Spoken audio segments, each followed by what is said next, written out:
Brian and Tricia, we are Quixie 98.3. So we still haven't gotten actual certified election returns. We still don't really truthfully know exactly what's going to happen with all of that and who our next president's going to be. But they do know in England who their next leader is going to be.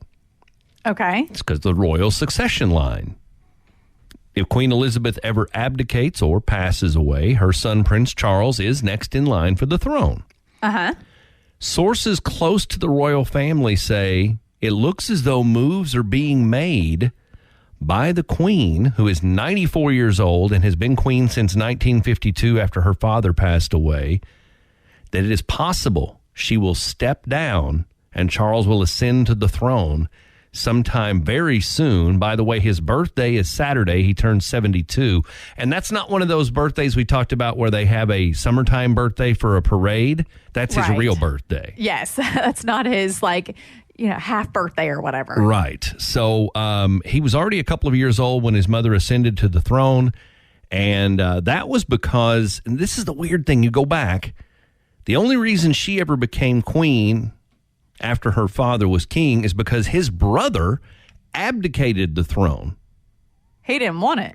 He was going to marry a divorced American woman. And at the time, under royal rules, that was completely forbidden. So he stepped down. Queen Elizabeth's father became king. When he died, she became queen. Charles is in line. Now, here's the real interesting thing. The other rumor mill is he says he's going to slim down the full-time working members of the royal family. Why? He said it's bloated, and they really only need to concentrate on those in the line of succession. Okay.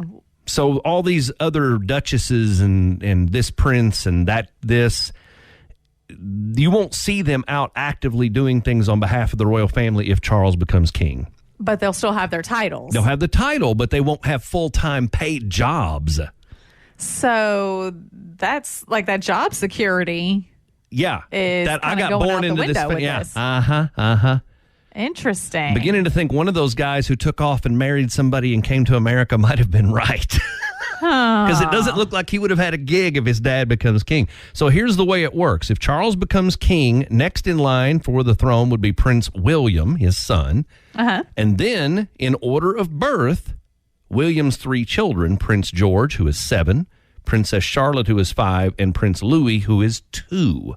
Of course, Harry's family, not in line whatsoever, unless William is unable to serve, abdicates, or passes away before his children are of age, and then he could get appointed. But that likely would never happen. But imagine if it did.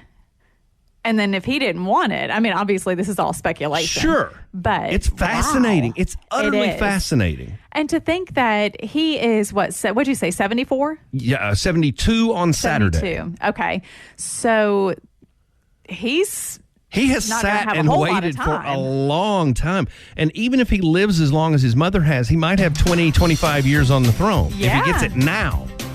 Wow. I mean, not that he wants anything bad to happen to his mother, but I'm sure he would really like to be king at some point. For a minute. Yeah.